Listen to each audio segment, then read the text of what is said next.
MCL이라고 해서 이 메조포와 구조를 갖는 이런 이제 새로운 물질들을 이용해가지고 여러 가지 그 분리 연구가 현재 진행되고 있습니다.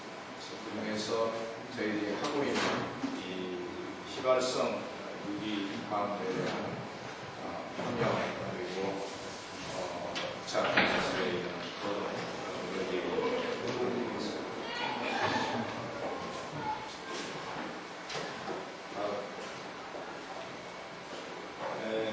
휘발성 유기 혼합물을 분리하는 방법은 이제 많이 제한이 돼 있어서 야외 없애버리는 디스트럭션 시키는 방법도 있고 또 이제 흡수하는 방법 이런 것이 있는데 저희들이 지금 사용하고 있는 흡착법은 물론 때로는 아이솔레이션에서 야외에 폐기하는 부분도 있지만 회수하는 경우에 그래서 현재 저희들이 하고 있는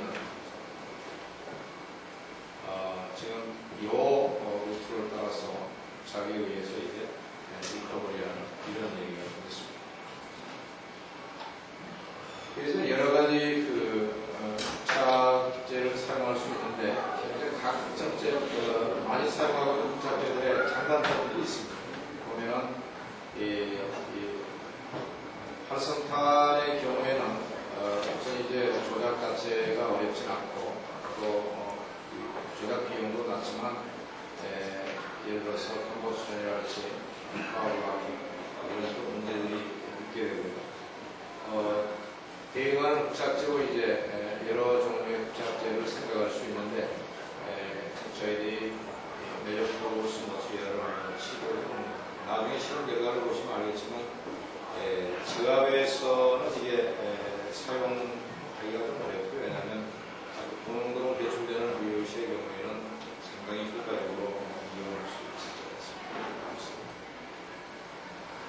현재 이제 MCL의 그 약자는 지금 여기 보면은 모빌 컴포지션 오브 매터에서 이 MCL을 나온 것인데 1992년도에 이제 발표가 됐으니까 금년으로 11년째를 맞아서 사실 아주 새로운 물질이죠. 지금은 거의 대부분 이제 캐릭터라이제이션이 끝나서 구조할지 성능 이런 게 밝혀진 상태입니다. 현재 대표적으로 지금 우리가 보고 있는 게 41, 48, 50이 있는데 아마 오늘 발표할 내용은 주로 이 큐빅형인 48형이 되겠고 비교적 41 헥사고널에 비해서는 키네틱 프로퍼티가 더 좋은 것으로 알려져 있습니다. 아마 구조적인 데서 나오는 특성입니다. 저희들이 이제 이 MCL 4A, 41 이 외에도 여러 가지를 가장 많이 열심히 일하는 분 중에 하나가 카이스트에 있는 의료용이었습니다. 그래서 저희들도 이제 그쪽에서 만드는 방법은 픽업을 해오고 그리고 지금 만드는 방법은 이미 잘 알려져 있는 방법이고 이미 많은 논문에 소개가 되기 때문에 이 자리에서 일일이 말씀드리지 않겠습니다. 그래서 보면은 하이드로서멀 리액션을 두 단계에 걸쳐서 진행하는 것이 특징이고요. 저희들이 구체적인 방법은 금년에 저희들이 publication에 있어요. 그래서 케미컬 엔지니어링 데이터 두 개의 페이퍼에 자세하게 연구를 해놨습니다. 이미 어느 정도 알려진 사실이지만 이 메조포로스 미디어에 의한 이 흡착은 이 특징이 이렇습니다. 그러니까 초반에 약간 증가하는 이런 페이버러블한 흡착 평형을 보이다가 이 모세가 농축이 일어나는 부분에서 급격하게 흡착량이 상승하고 또 다시 이 표면 흡착을 하고 이런 식으로 단계적인 흡착을 보인다는 게 특징이고요. 지금 여기서는 질소 흡착을 해서 저희들이 이제 세분 크기를 결정해 본 것인데 저희들이 만든 이 MCL 포리에이선 약 3.2 나노메터의 크기를 갖고 있습니다. 대개 프로퍼티를 이제 보면 사실 그 활성탄 비해서 결코 나쁜 것이 아니고 지금 BET 서페이스 에리어가 약 1100 정도 이렇게 나오는 것이고요. 지금 저희들이 이번에 해본 것은 뭐냐면 어느 정도 이게 메케니컬 하드니스가 있는가 해서 프레셔를 50, 100, 200에서 500까지 가해가지고 그 물리적인 특성이 어떻게 변하는지를 좀 본 것입니다. 그러면은 에버리지 코어 다이아메터는 작아졌죠. 작아지면서 코어 볼륨은 약 1.08에서 0.36, 그러니까 거의 60% 이상이 이제 적어졌고요. 표면적도 약 절반 가량으로 떨어졌습니다. 그리고 옆에 있는 건 이제 그 결과를 보여줍니다. XRD 패턴도 보면은 이제 PP의 위치는 변함이 없지만 PP의 강도가 이제 급격하게 떨어지는 걸로 봐서 높은 압력에서 사실 500 kg per square centimeter는 상당히 높은 압력이죠. 이 정도 압력에서는 많은 이제 구조가 파괴되어 있다는 것을 볼 수 있고요. 그래서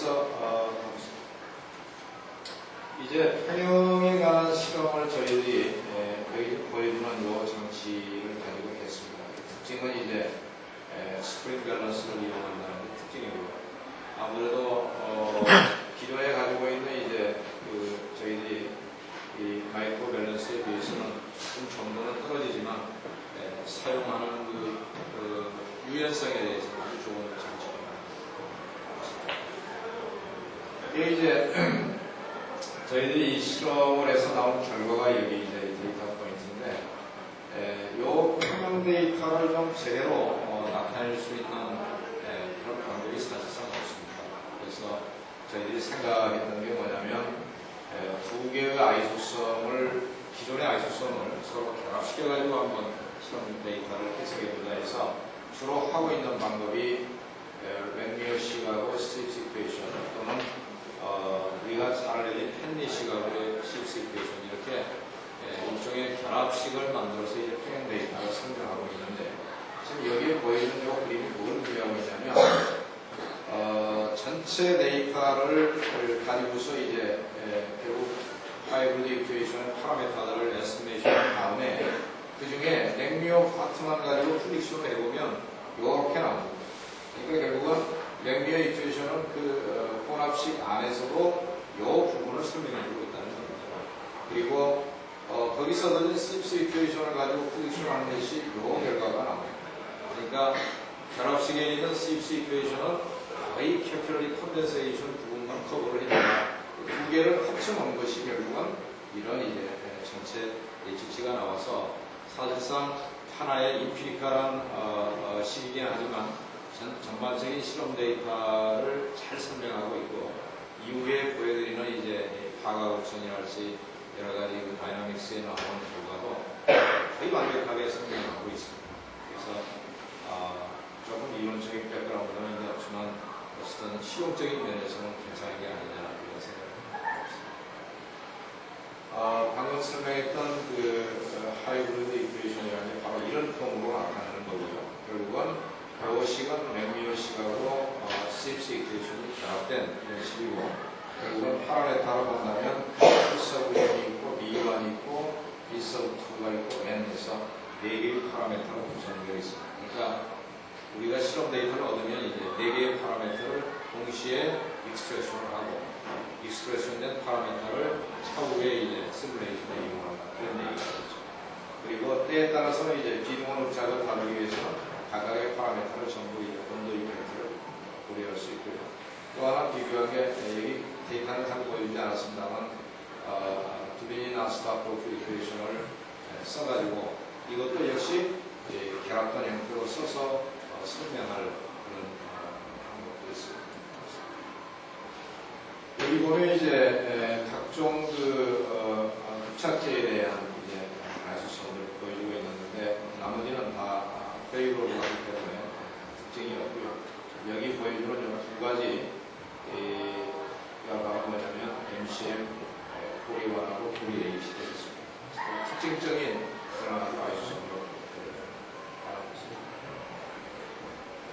이 경우는 방금 설명드린 그 결합 아이소섬을 이용해가지고 여러 원도에서 결국은 평형 데이터를 저희들이 이제 예측을 보는 것입니다. 여러 원도에서 여러 압력에서 지금도 큰 무리 없이 데이터를 설명해 주는 것입니다. 여기서 보면은 하나는 이제 맥미어십스가 있고요. 맥미어십스인데 아이소라고 써 있는 건 뭐냐면 등원 형태의 데이터 처리를 해서 얻은 거고, non-isotom이라고 보시는 거는 세 원도의 데이터를 동시에 다 써가지고 결국은 원도의 변화의 영향까지도 다 고려하는 거죠. 그러니까 상당히 이제 그 내용적으로 보면 유니버설한 그런 식이 되겠죠. 여기는 이제 벤젠과 흡에 관한 결과를 보여주고 있습니다. 여기는 노멀 핵산에 관한 결과를 보여주고 있습니다.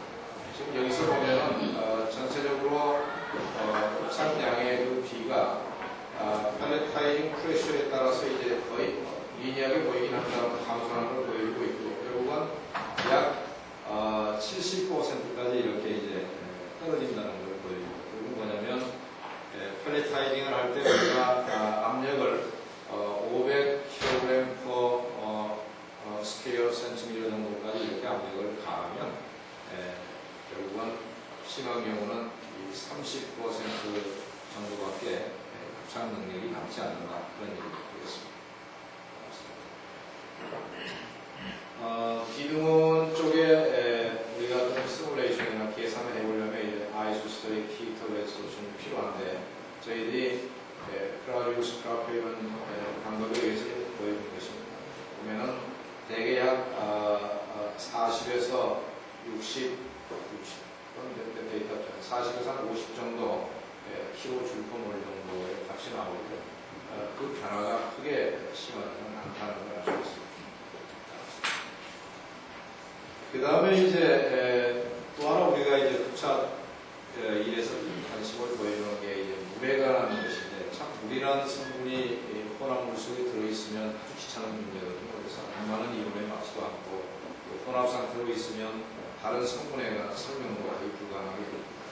그래서 물에 대한 시험도 저희들이 해봤었는데, 오늘 보여주는 것은 이제 주로 MCM 40A지만 저희들이 실제 해본 거는 유령박사팀에서 개발한 이 KIT로 명명된 이 새로운 웰더프로스 미디어하고, 그 다음에 이제 SBA로 명명된 이런 이제 까지를 해봤습니다.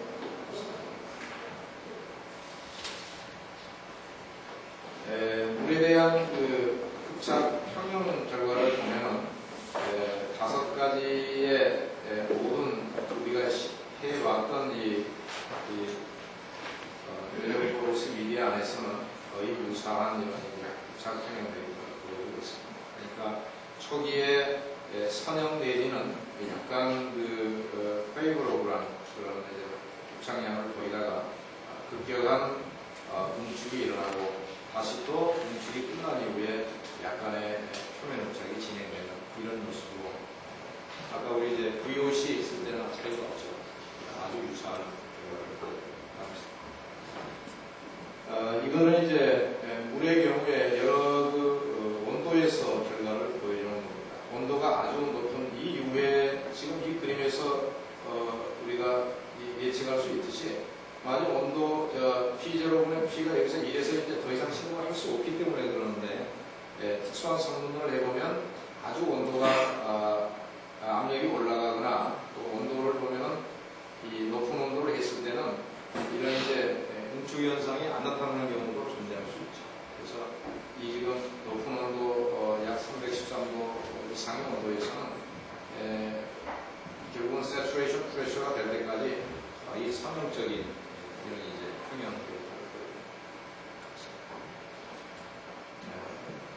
저희들이 이제 컬럼 실험을 해서 이런 평형 특성을 갖는 이 웰더프로스 흡착제와 VOC계에서는 어떤 다이나믹스가 보일 건지 시험을 해보고, 그래서 이건 우리가 사용했던 생각하는 마음이고요. 보면은 이제 아까 그 처음에 내가 하이브리드 이쿠에이션 말씀드릴 때 4개의 파라미터가 있다고 했죠.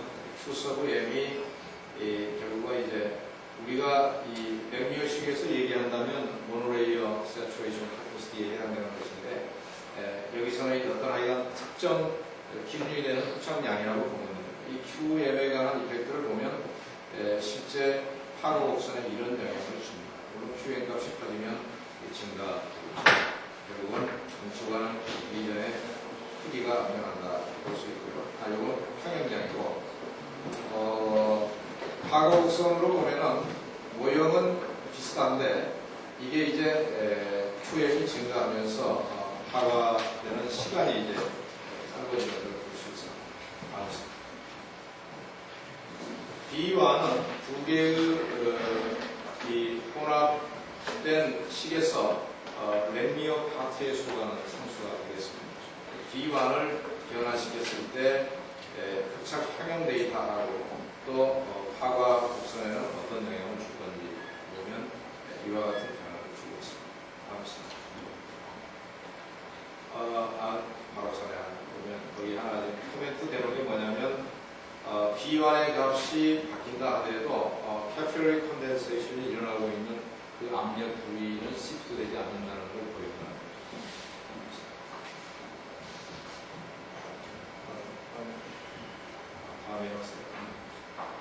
그 다음에 이제 N은 Sips 이퀘이션 파트의 익스포넌트가 되겠는데요.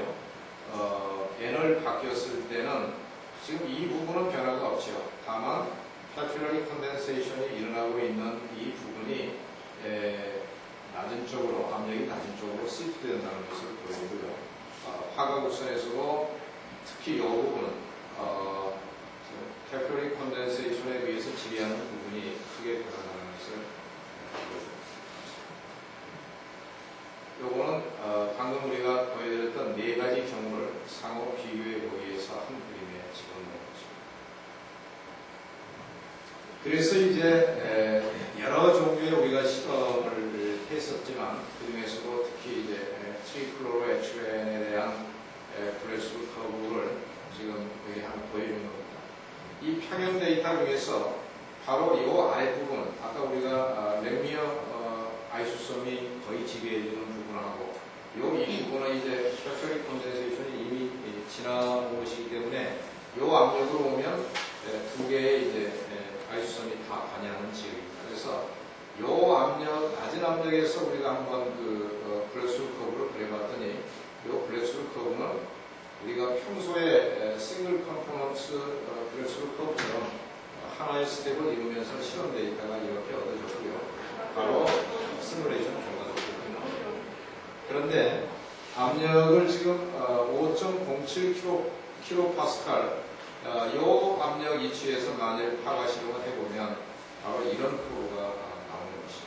결국은 바로 이 부분이 왜 나오는 거냐, 이미 우리가 파라메타 시뮬레이션에서 봤다시피 결국은 캐피러리 컨덴세이션 영향에 의해서 이게 나온다는 것. 그리고 하이브리드 이퀘이션을 사용해서 시뮬레이션을 해보면 상당히 실험 데이터의 근접한 이런 예측이 가능하다는 걸 보여주고 있습니다. 지금 이제 벤젠의 경우에서도 우리가 이제 여러 가지 지금 정보를 생각해 볼 수 있고요. 또 프레셔라이즈 이 펠레타이징 하는 압력에 대해서도 이제 해보고 있는데 지금 이 경우는 1.75kPa니까 이 부분이 되겠습니다. 이 부분에 대한 프리딕션을 해보면 역시 하나의 성분에 대한 일반적인 브레스루 모습을 그대로 보여줍니다. 그 다음에 이제 그 다음에 보였던 부분은 이와 같은 결과를 보여주고요. 이 압력을 5.013kPa, 그러니까 이거는 마지막 것입니다. 마지막에 높은 압력으로 해보면 역시 파워가 이와 같이 일어납니다. 벤젠의 경우에도 지금 3가지의 그 조작 압력에 의해서, 그러니까 오퍼레이션 압력에 의해서